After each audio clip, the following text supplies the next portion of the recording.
Teen panics after discovering the truth about his adoptive parents.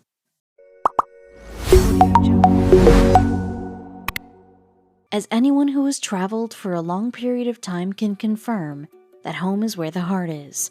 While adventuring around the globe is all well and good, there's something safe and comforting about returning to your own personal space, most of the time. For Steve Lichtig, however, his home turned into a waking nightmare. As a teenager, Lichtig learned a startling truth about his adoptive parents that shook him to his core. Faced with that terrible realization, he fled his home, hoping to leave the dark secret far behind him. Growing up, Steve Lichtig was part of a big, happy family. While he knew that he was adopted, that wasn't a problem. If anything, it made things even more serendipitous. According to Steve's foster parents, they found him in an orphanage as a baby. No one was sure who his biological parents were. Destiny, it seemed, was guiding the family's hand. Although the Lichtigs had plenty of children, they couldn't say no to baby Steve. Without a second thought, they began the adoption process. He was simply meant to be part of the family. Once all the details were hashed out, Steve came home and began growing up with the Lichtigs. Everything seemed pretty perfect. He attended school, had a loving home, and was surrounded by brothers and sisters. Eventually, Steve neared the end of high school.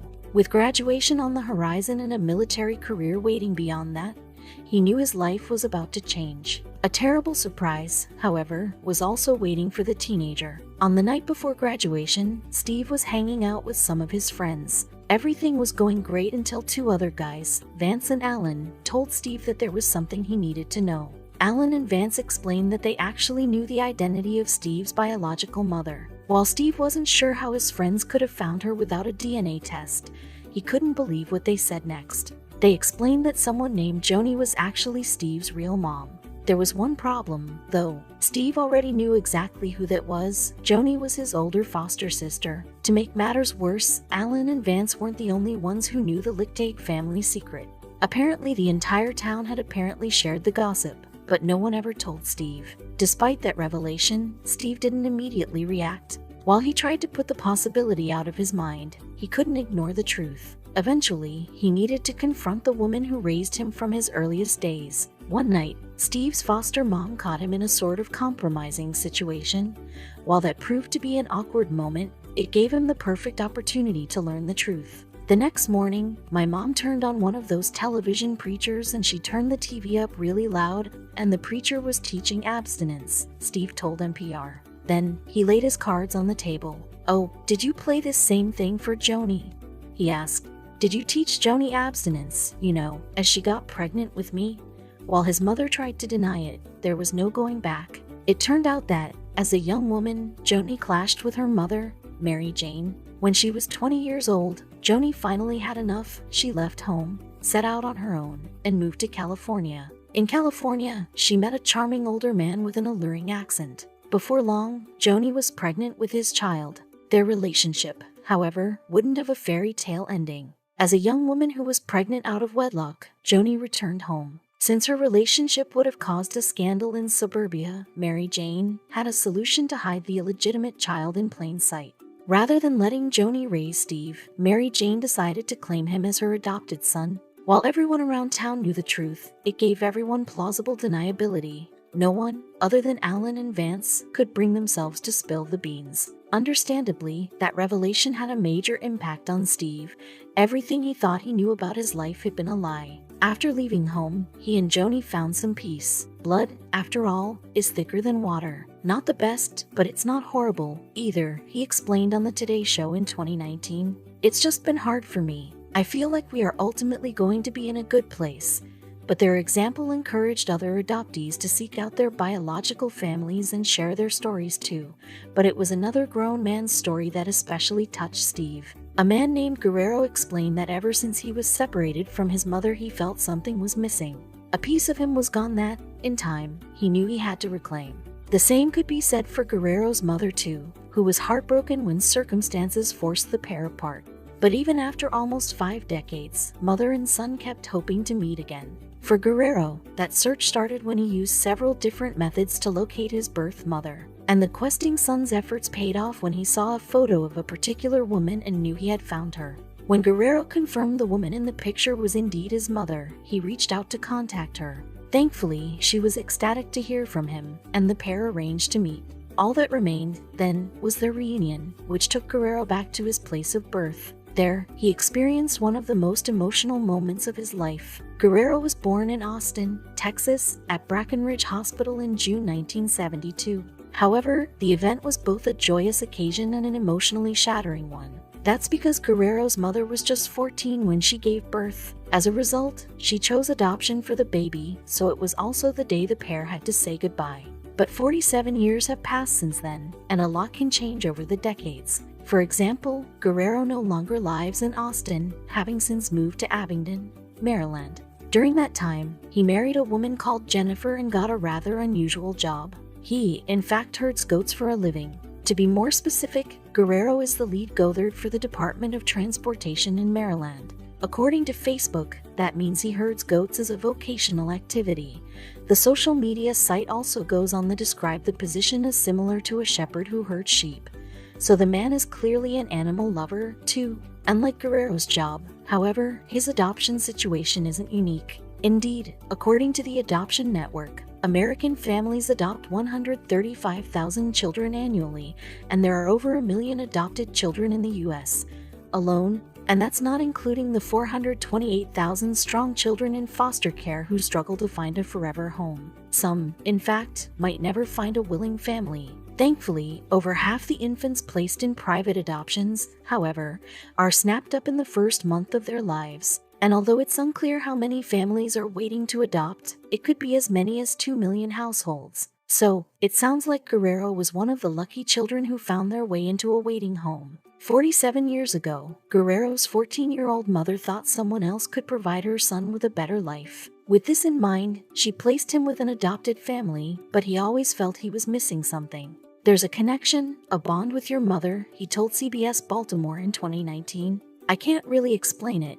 I've never had it, and so Guerrero started searching for his biological mother, as he revealed in an interview with Austin's KXIN News in 2019. I've been looking for her really hard since Christmas of last year, he explained. It can't have been an easy search, either. There are often stipulations in adoption that limit information gathering, especially on the parent's side. For example, to arrange an adoption, the birth parents must first relinquish their legal rights to the child. Other laws vary from state to state, but in Texas, adoptees can't easily access the original copy of their birth certificate, even when they reach adulthood. There are, however, a couple of exceptions to this rule. An adoptee's first option is to contact the court that originally dealt with their adoption and ask for their birth certificate to be released. There is, however, a second way to obtain the record, but it only became available in 2005. If an adoptee knows the name of their biological parent, they can then claim a non-certified birth document. But what if your family tree is a mystery? Luckily, there are a few ways around this problem. One of the ways around unidentified birth parents is to investigate your genealogy yourself, and that's exactly what Guerrero did. But where do you even begin researching something like that? Well, for this adoptee, it all started with a Christmas gift that proved invaluable to the search ahead. Specifically, someone gave Guerrero a DNA testing kit. The kit was actually for a website called Ancestry.com, which helps users explore their family history. According to its website, once you order a DNA test, the process is simple. You provide a saliva sample and send it to the organization via the postal service, after which the company's genealogists compare it with 700,000 other samples worldwide.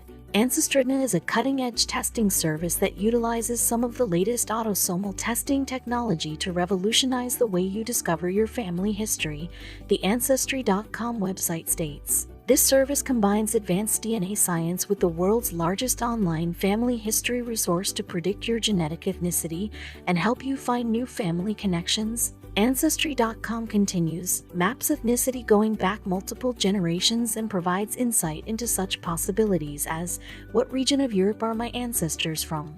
Or, am I likely to have East Asian heritage? Ancestry can also help identify relationships with unknown relatives through a dynamic list of DNA matches. The process can take anywhere from 6 to 8 weeks, after which the organization will provide your results. But that was just the start of Guerrero's journey. Indeed, it took more than a DNA database to locate his long-lost mother. That's when he turned to the social media site Facebook for further answers. Love it or hate it, one thing is certain about social media: it puts you in touch with people. In Guerrero's case, he tracked down a Facebook group designed to reunite adoptees with their biological parents. In turn, he also managed to contact someone experienced with putting together family trees. The person in question is a genealogist called Lois, who helped Guerrero find his mother. Once I found her, I saw her picture, the adoptee revealed to KXIN News in Austin in 2019. I knew it was her. That hole that I had, it started to fill up.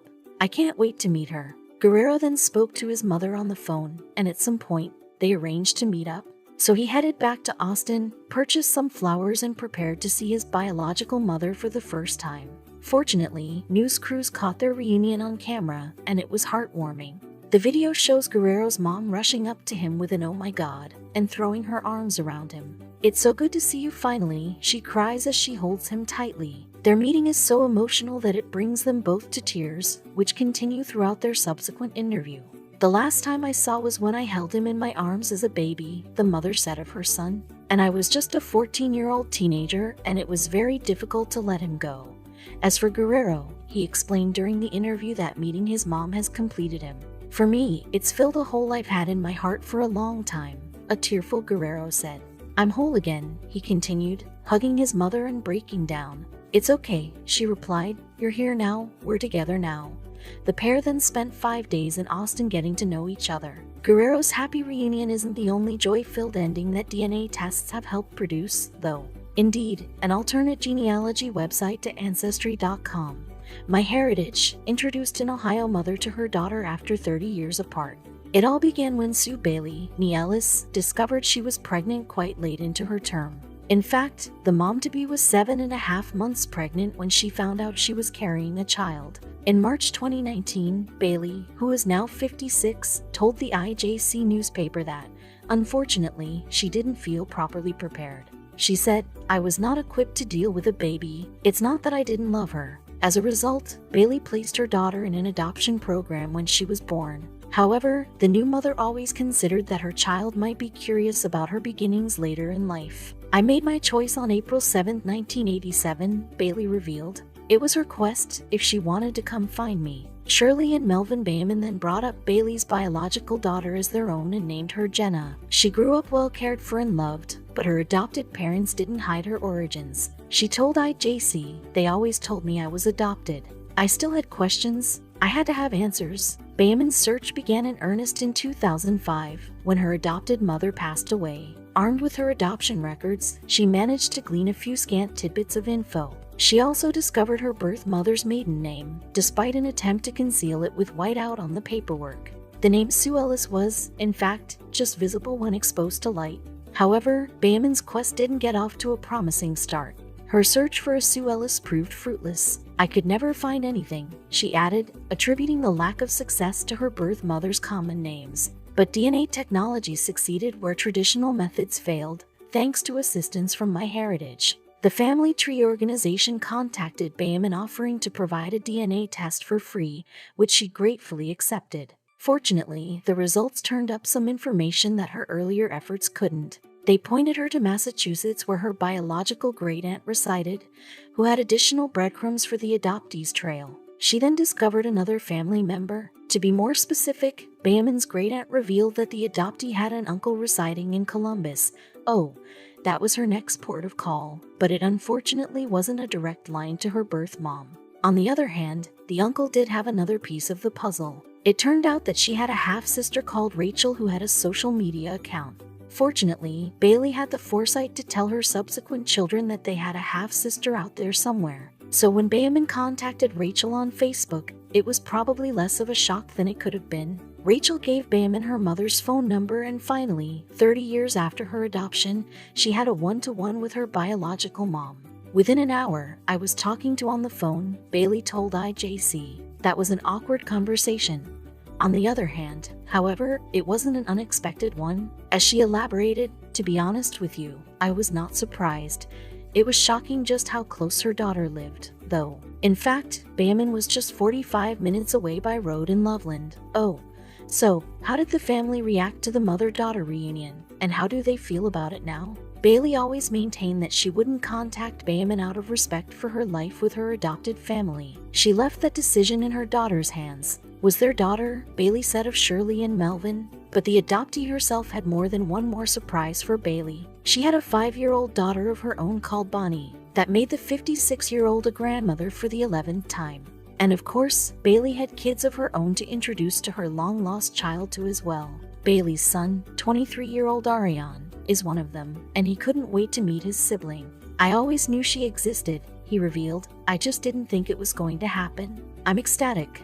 For her part, the adoptee didn't know what to expect when she first called her birth mom, or how she would react. Bayman said, "When you're adopted, you have no idea of the background that led up to your adoption. I didn't know if would be accepting.